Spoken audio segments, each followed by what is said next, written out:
already 15 minutes late. Jim Doolittle already landed on the rice field. This is what happened. Okay. In that night, I talked to one of the daughters whose father was a guerrilla leader. He said, suddenly we saw some bombing plane coming, some bomber coming. So immediately they sent a secret telegraph to his all-chief guerrilla team, find out what's going on. Within 4 hours, somebody come back. This is not Japanese. That's American. So immediately, more than 1,000 guerrilla all over in the area searching for American pilot. One of the young men, he was almost like 14 years old.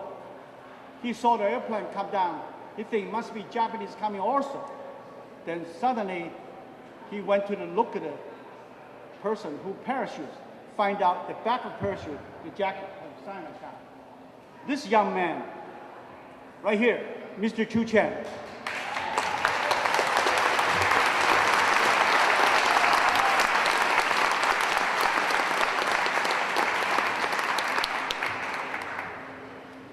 After those raiders, we rescued 64 people. We rescued. Then guerrilla take him all the way to the Chongqing. When we arrived at Chongqing, probably people know the history. Chiang Kai-shek give the reward, give the medal for each one of them. But Chiang Kai-shek doesn't speak English, so Madame Chiang Kai-shek give the award. Madame Chiang Kai-shek last name Song. S-O-N-G, okay?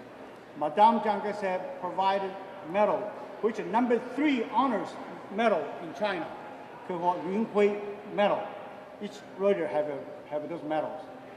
Madame Chiang Kai-shek's nephew, today here also, Mr. Song, right here.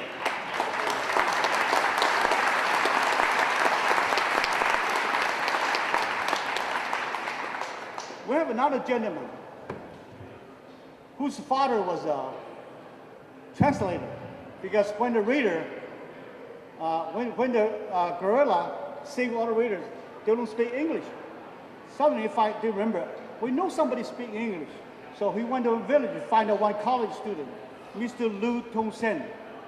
Lu Tongsen is the person who do the translate. From Mr. Lu Tongsen's son told me some story. He said, my father saw a reader.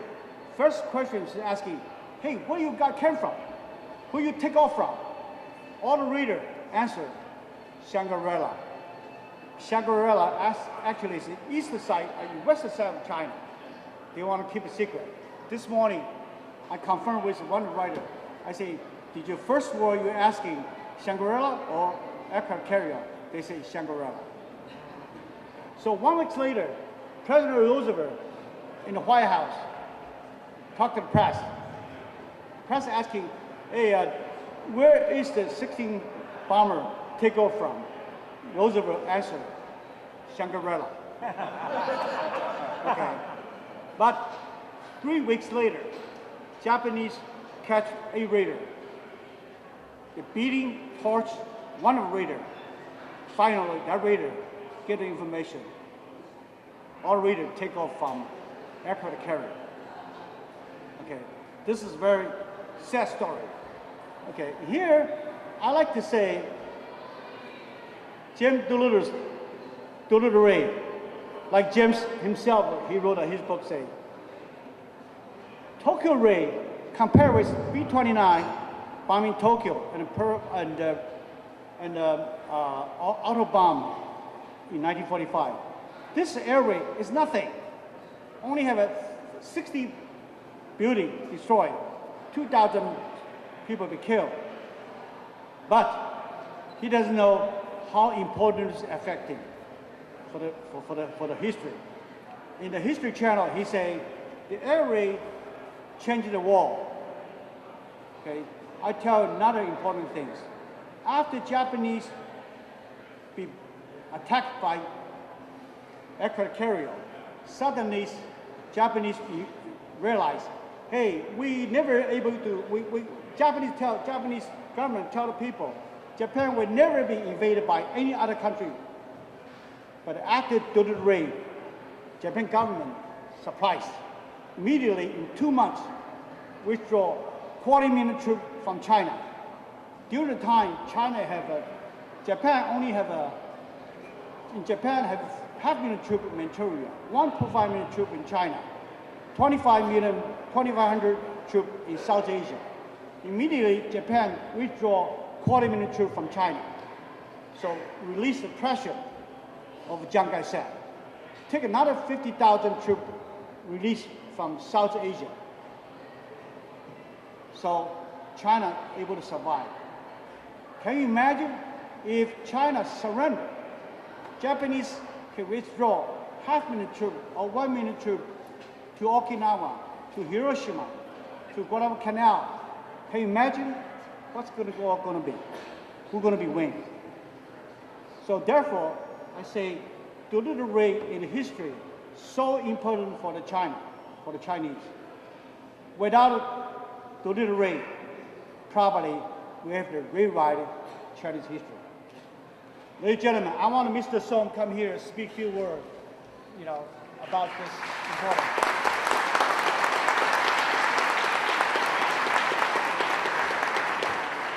Miss Song's family, very famous in China. I just found a few months ago here, so I say, you must come here because people want to show people know you. Madame Jiang Kai's nephew, Mr. Liu Song. Speak some words. Thanks so much. It's a great honor for me as a Chinese American and also as a nephew of Madame Chiang Kai-shek and Dr. T.V. Song, who incidentally coined the name Flying Tigers, to speak a few words at the occasion of the 70th anniversary of the Doolittle raid over Tokyo. In preparation for coming here, I read General Doolittle's after-action report on the raid and noted some facts which attested to the bravery of the group. General Doolittle said that airmen were informed that the mission would be extremely hazardous, and yet when volunteers for this mission were requested, more people than we could possibly use immediately volunteered.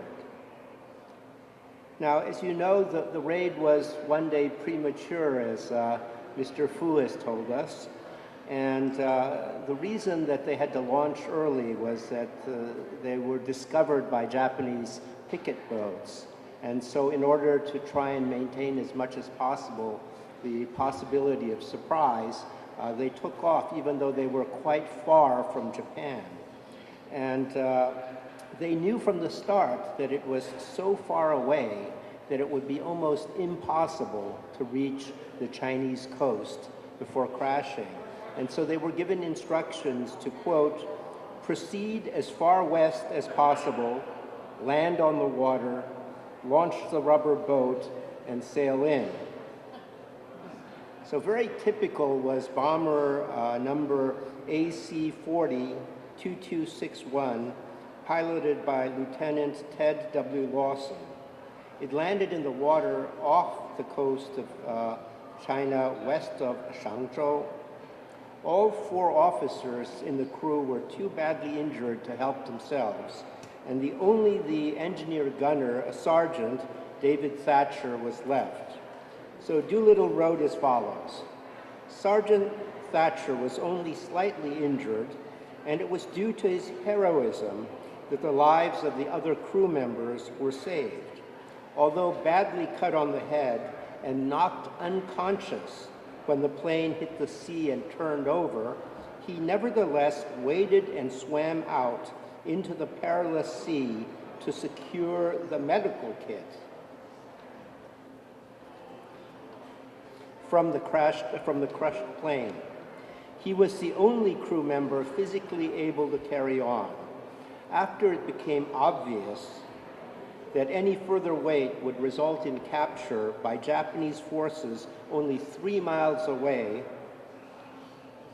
Chinese fishermen were persuaded by him to carry the injured crew members to temporary safety around Japanese outposts. Doolittle then described their terrible 3-day journey over difficult mountainous terrain with badly injured companions, and wrote the following conclusion. All of this plane's crew were saved from either capture or death as a result of Sergeant Thatcher's initiative and courage in assuming responsibility and tending the wounded day and night. Now, as I scanned the individual details from many of the reports from the other planes, I noticed that almost all of the survivors were helped by just very ordinary Chinese villagers who led the airmen to search parties sent out by the Chinese military. I did see one mention of my aunt in his after-action report. General Doolittle said, before leaving China, arrangements were made with Madam Chiang Kai-shek to endeavor to ransom the prisoners who had fallen into the hands of the puppet government. Now, the puppet government was set up by the Japanese to give them some cover in their rule through the use of Chinese collaborators, somewhat like the Vichy government in France, which collaborated with the Nazis. So even though they were helping the Japanese, their hearts weren't totally in it, and so they were susceptible to maybe some monetary inducements to release the captured prisoners. Now, the raid over Tokyo took place on April 18, 1942. By April 30th, most of the survivors, except for the few who had been captured by the Japanese, reached Chungking and received medals at the Generalissimo's residence from Madam Chiang, who was also kind of heading up the Chinese Air Force Commission at the time. General Doolittle and his deputy, Jack Hilger, received China's highest military decoration, and Generalissimo Chiang Kai-shek sent a letter to the U.S. State Department expressing his respect and thanks for the heroic acts of the American raiders. There is, however, a rest of the story, as the late Paul Harvey used to say. The Chinese people who helped the Doolittle raiders paid a very heavy price. The Japanese began a military campaign to intimidate Chinese from helping American airmen, and 250,000 civilians, men, women, and children, were killed during and right after the search for Doolittle's men in what can only be called an orgy of revenge and violence. Thankfully, this intimidation did not work. The later history of the American Volunteer Group, also known as the Flying Tigers, showed that the Chinese government and civilians greatly appreciated the help of American pilots who were helping to defend China, and Mr. Fu's told you about the jackets they wore. And they did their utmost to help any who were shot down, regardless of threats and retaliation from the Japanese.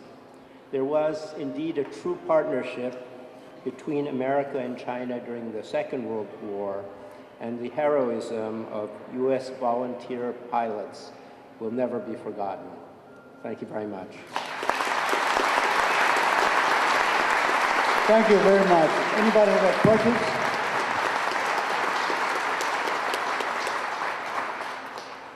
Thank you. Thank you very much. That was an excellent presentation, and thank you for the overview. That was fantastic. For the next 10, 20 minutes or so, John will be signing his book. He doesn't know it yet, over here on the table as soon as Ralph puts up the signing sign. So if you want to get the book and have John sign it, now's the time to do it. We'll take a 2-minute break, and then we're going to hear from our favorite guest of the day.